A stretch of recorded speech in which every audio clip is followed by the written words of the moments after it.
आदाब अर्ज़ है।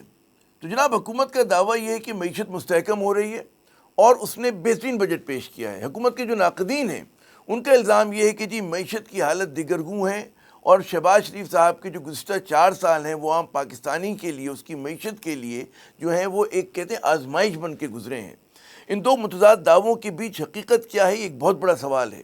अगर आप अगले माली साल के जो बजट है उसके बड़े बड़े आदाद शुमार देखें तो उसे पता ही चलता है कि जी जो है कम अज़ कम अगर मैं कर्ज़ के मर्ज़ की बात करूं तो वो कम नहीं हुआ बल्कि और ज़्यादा बढ़ गया है। 8,054 अरब रुपए जो हैं वो डेट सर्विसिंग के लिए मुख्तस किए गए, जो हमारे अखराजात की मद में सबसे बड़ा जो अगर अकाउंट है तो इसी का है।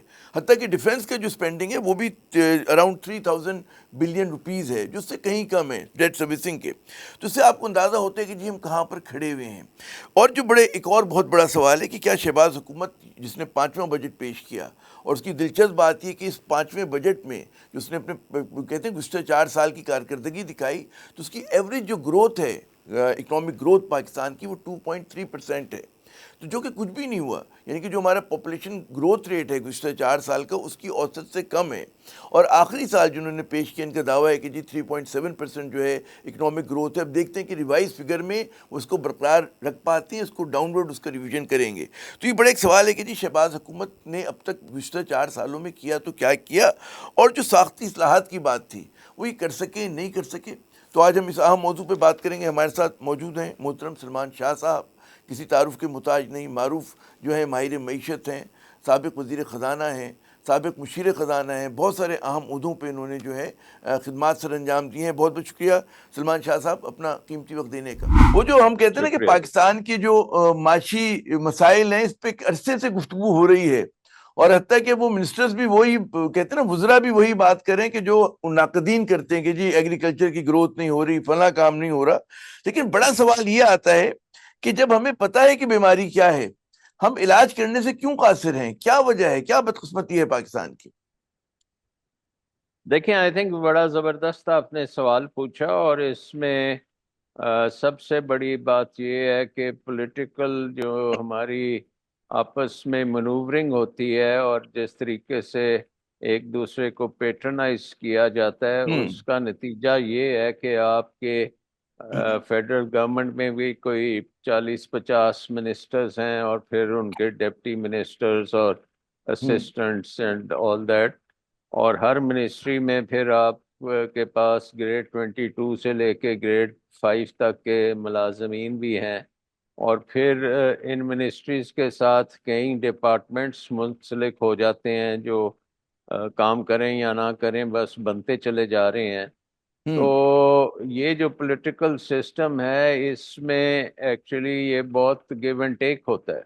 हालांकि आई थिंक कि जब हाइब्रिड निज़ाम है तो आप पॉलिटिशियंस को तो लाया ही इसलिए जाता है कि वो अच्छी मैनेजमेंट करेंगे और अच्छे तरीके से काम चलाएंगे और एफिशिएंटली करेंगे, लेकिन अनफॉर्चुनेटली वो बात पाकिस्तान में नहीं है। सो अगर आप बजट को देखेंगे भी तो उसमें ज़्यादा से ज़्यादा टिंकरिंग होगी एट द एजेस। किसी के मुंह में नवाला दे दिया जाएगा, किसी के मुंह से नवाला छीन लिया जाएगा, लेकिन एक किस्म का स्टेटस को चलता है। अब ये जो बजट हम देख रहे हैं, आई मीन इसको मैंने देखा और मैंने ये सवाल पूछे हैं कि क्या इस बजट की वजह से पाकिस्तान में इन्वेस्टमेंट बूम आ जाएगा, तो ऐसी कोई बात नज़र नहीं आती। क्या पाकिस्तान ग्रोथ हो जाएगी, ऐसी कोई बात नज़र नहीं आती। हुकूमत कहती है कि वो 20 लाख नौकरियां देंगे, तो वो मुझे नज़र नहीं आता कि कहाँ से देंगे, क्योंकि अगर इन्वेस्टमेंट नहीं होगी, इकोनॉमिक ग्रोथ नहीं होगी, तो नौकरियां कहाँ से आएंगी। और वैसे भी 20 लाख की बजाय तो हमें तो 30 लाख नौकरियां चाहिए, क्योंकि हमारा बहुत बड़ा यूथ बल्ज है। और जनाब, यूथ बल्ज का मतलब ये है कि आपको बेशुमार नौकरियां चाहिए और हर सेक्टर में चाहिए।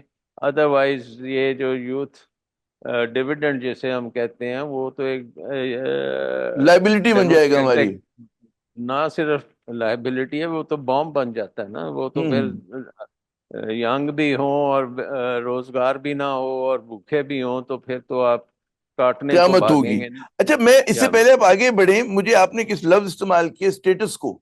अब वो स्टेटस को, हम्म यही मेरा सवाल भी था कि स्टेटस को तब्दील नहीं हो रहा।